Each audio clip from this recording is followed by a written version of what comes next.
It was literally like a snap of the fingers and everything was out. You heard everyone like gasping, like, oh, the lights just went out, everything went out. Blackout at the world's busiest airport. We are deeply sorry for all of the inconveniences. I want to express my sincere apologies to the thousands of passengers. From our standpoint, we apologize for what has occurred. Tonight, an avalanche of apologies after a local outage has a snowball effect on travel across the country. Total airport being shut down, that's just unthinkable.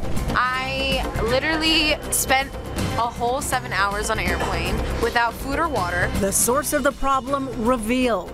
But how did it start in the first place? That switch failing and igniting, causing that fire, is what really is the root cause of all this issue. Right now, we don't know the cause of the fire. It will take some time to investigate it. Tonight, new questions about security as a major vulnerability becomes crystal clear. And of course, the first sign, the first thing that everybody thought was terrorism. And if they can identify vulnerabilities now, based upon what occurred here in Atlanta, we might be at risk. Here in Atlanta or throughout the country? Throughout the entire world.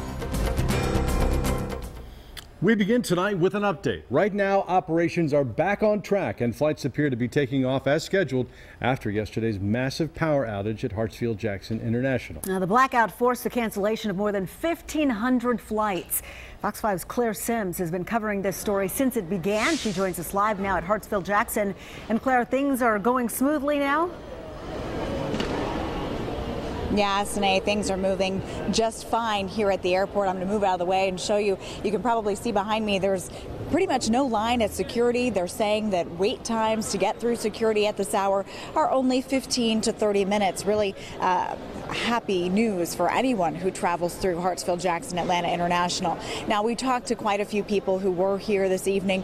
Some of them have been here since yesterday trying to get flights out, and they will be leaving this evening. We talked to one young man from Chicago who said the original airline he flew wasn't going to have a flight out until Wednesday, so he canceled that reservation and instead was able to find a flight out tonight. Just about an hour or so from now, he's excited to be headed home after spending just one extra night here in Atlanta. We also talked to a woman from McDonough who said that she and her family got stranded in Baltimore. They were there on a family vacation and sat in the airport for a few hours before they decided they were not going to be able to make it home last night. Luckily, they were staying with a friend and were able to just stay one more night and then fly here to Atlanta tonight. But she said she's very grateful that she is finally back and headed home to sleep in her own bed. But things here are almost as if there was no problem yesterday. People who are arriving for flights tonight say they're just glad that they weren't scheduled to fly out yesterday. Things are moving on time. We're not seeing any backups, although we did see, of course, some cancellations of flights earlier in the day.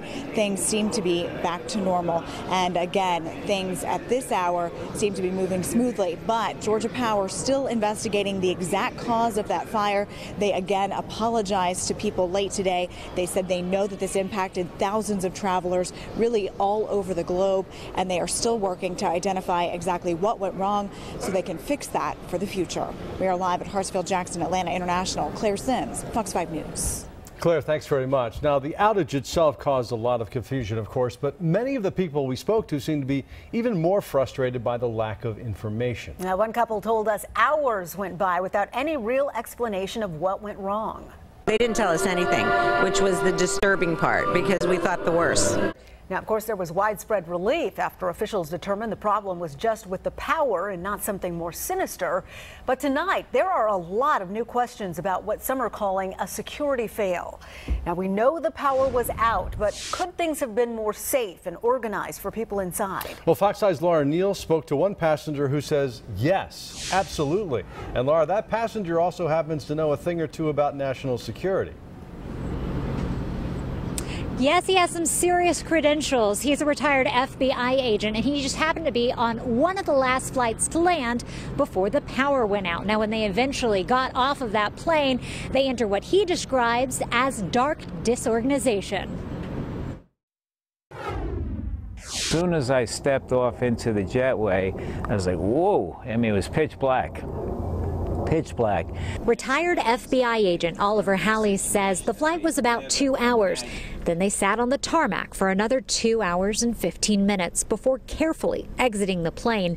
But it's when they unloaded that he saw the most shocking part: no one directing in the darkness. Direction, nothing. Everybody was on their own, and that was shocking. That was shocking. Halley says he and his fellow passengers walked from Concourse B all the way towards baggage claim. We're walking past Concourse A. There's the first guy that I see now in a uniform. He was not a police officer or security. He might have been a red coat. I'm not sure, but Then someone went through some emergency doors, and everyone followed. Halley says no one was there to stop them. all of a sudden these workers from down below came running out. Hey, stop, what are you doing here? You can't come in here. This is an unauthorized area. This is a dangerous place. According to Halley, still no security. They made their way to baggage, still no one official telling them what to do or where to go. Got outside, then I had to walk all the way over toward the south terminal, and I saw my first police officer. We walked through the airport just a moment ago and still didn't see any official security standing by. Coming up on Fox 5 News Edge at 11, what this retired FBI agent says should have been in place once they exited that plane. Live at Atlanta's Hartsfield-Jackson International Airport, Laura Neal, Fox 5 News. All right, thank you, Laura. Well, we know that the power outage was caused by a fire in an underground Georgia Power facility. Georgia Power provided us this video of that room where it happened. But tonight, officials still aren't sure exactly what sparked that fire. Fox 5's Morse Diggs spoke to Mayor Kasim Reed about what changes need to be made as far as emergency preparedness is concerned. We had given an evacuation order last night. There was a real chance that people would have become overly alarmed. Atlanta's mayor reviews with reporters how decisions were made last night when travelers got stuck by power, fire, and failure. If an immediate evacuation order was given, Reed feared anxiety would grow and people could be hurt racing to get out. The problem in an underground area that firefighters contained in about 90 minutes around 2:30 in the afternoon. I asked Georgia Power, how quickly can you get a team down? We can't send our people into harm's way until the system gets out. We then put fans to vacuum out tunnels that are underground. Poisonous fumes so heavy, he says it took another 2 hours to blow the smoke out so power employees could go inside and make an assessment. Reed reiterates his sorrow over the inconvenience, but he says the public, for the most part, worked with operations and public safety staff. He also noted some fixes that are in the works, one possibility from Georgia Power. They are considering a series of concrete casings that will prevent a fire from spreading. The fire was so intense, so hot, that it caused the switching system, which switches to the backup, to malfunction. And so what is being discussed right now is building out a casing in the future to make sure that that never happens again. Another remedy the airport can address given any similar situation when the concourse halls go dark. We should have had more equipment related to lighting the airport beyond our emergency lighting system. So the notion that there are no lights is not inaccurate, but the emergency lighting system simply is not as powerful. I'm Morse Diggs, Fox 5 News.